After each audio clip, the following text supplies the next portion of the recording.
Accessing SCP database. Warning. Unauthorized users will be terminated. Site redacted. Subject D6104. Loading SCP-394. Initiating playback. Item number SCP-394. Object Class Safe. Special Containment Procedures. SCP-394 should be kept in a standard containment locker at site with a combination lock. Lock is to be reset as per standard operating procedures after use. Standard positive action defenses are to remain in place at all times. Use is restricted to experimentation only by authorized Level 3 personnel. Under no circumstances should SCP-394 be tested in a sealed area.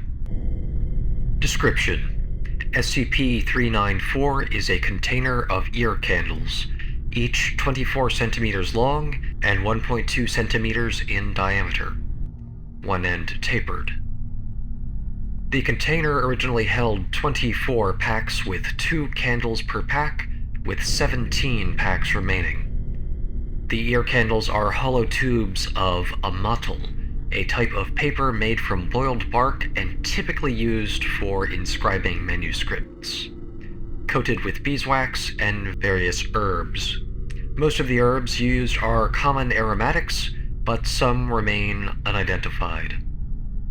Each package has instructions on how to use the candle, warning to always have a spotter handy, as well as taking precautions to keep in an open area with good ventilation.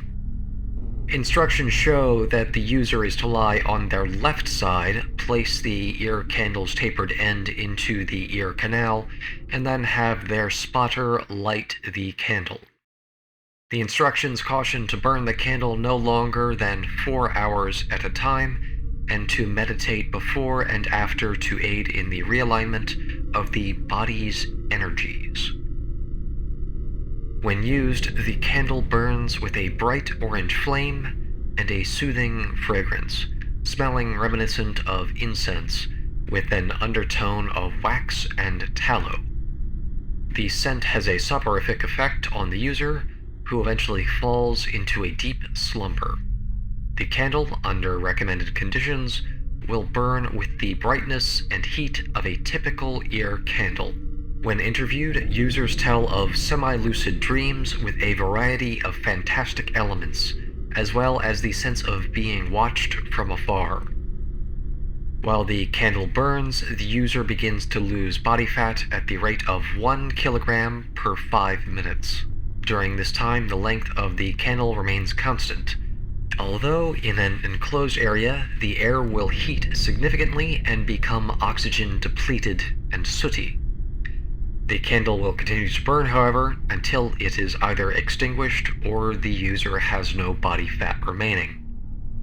If the candle is still lit at the point where there is no longer any body fat, the candle will diminish in length and the user's body will start to desiccate and harden, with death occurring in the first 10 minutes.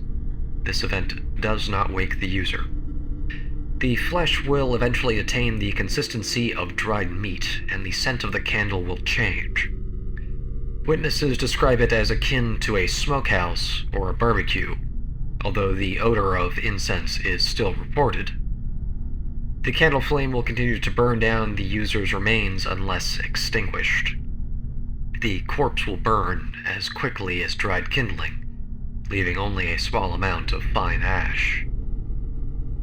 When testing in a well-ventilated area, the column of smoke and vapor emitted by the candle is not deflected normally by ambient air currents, up to and including heavy rain and crosswinds in excess of 80 kilometers per hour. Instead, it drifts steadily in a straight line following a compass bearing unique to the time and location of use. If allowed to orient themselves before lighting the candle, users always lie parallel to this line. Attempts to triangulate the destination of the vapor column have been unsuccessful, suggesting that the target is moving. Addendum: 394-1. SCP-394 was discovered at the post office as a package marked as undeliverable. The address in question had been consumed in a fire 6 days prior. The circumstances of the fire especially led to the Foundation being contacted by embedded assets. The package had labeling consistent with orders filled through, although the company had no corresponding records.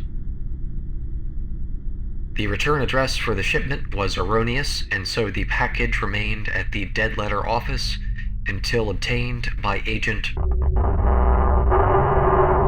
Addendum 394-2. One instance of SCP-394 was disassembled for chemical analysis. Examination of the model showed chemical traces written in a previously unknown script. Linguistic analysis remains incomplete, but the language has shared roots with other Indo-European tongues.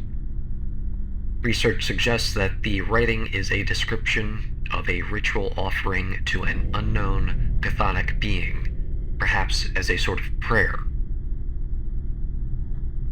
Addendum 394-3. Due to the increase in reports concerning spontaneous combustion and unexplained fires in the homes of typical ear candle users, the use of extreme methods to track and contain instances of SCP-394 has been approved. 05. And playback.